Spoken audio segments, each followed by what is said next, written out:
Lubbiyyatti jaaladha gara jaalalli kiyya keessaan akka tokko na godhaa jira. Maali jedhi kaa sababni isaa? Jimee qooyaan aniin kun mii maaluma mii waa meeqa kasaaraa wallahi kasaaraa lubbuu.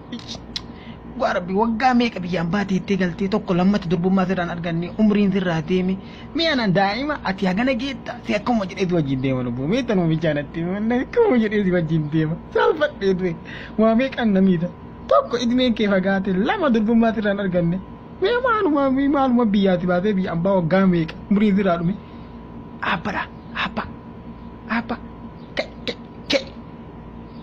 kai namitti ay guddoo batte kai na salphifte kai barmiila kana keessa feeti kai gate tiliti ya rabbi na baase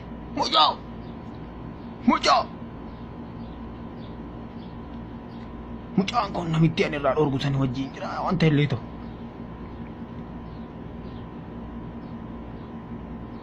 yaa jaalala zabanaa birritti rarraatti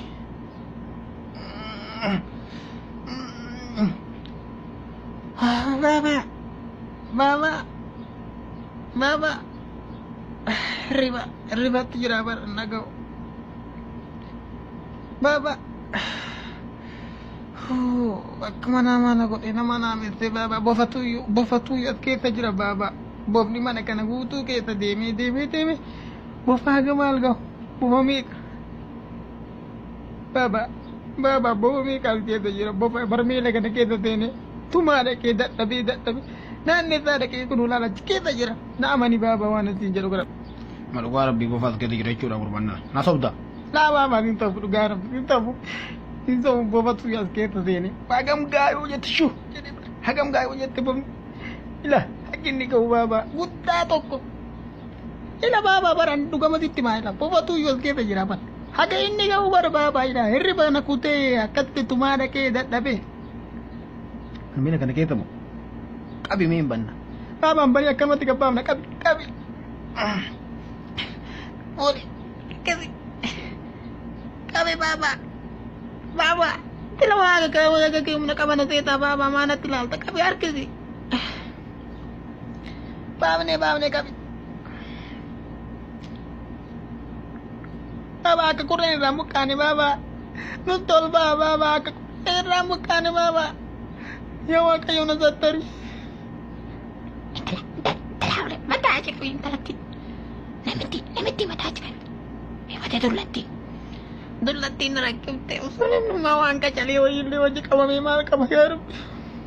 Udah.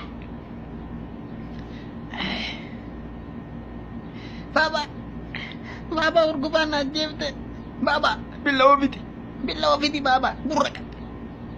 Baba burir ramurat. Iya sangat kayak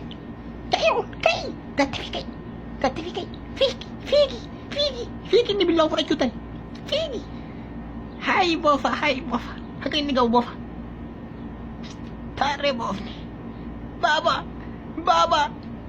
siti marama yang kanu Baba anji sudah tajira baba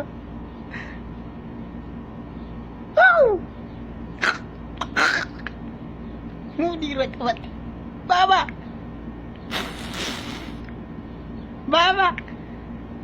kaya kasihnya anda pun na jala Baba kaya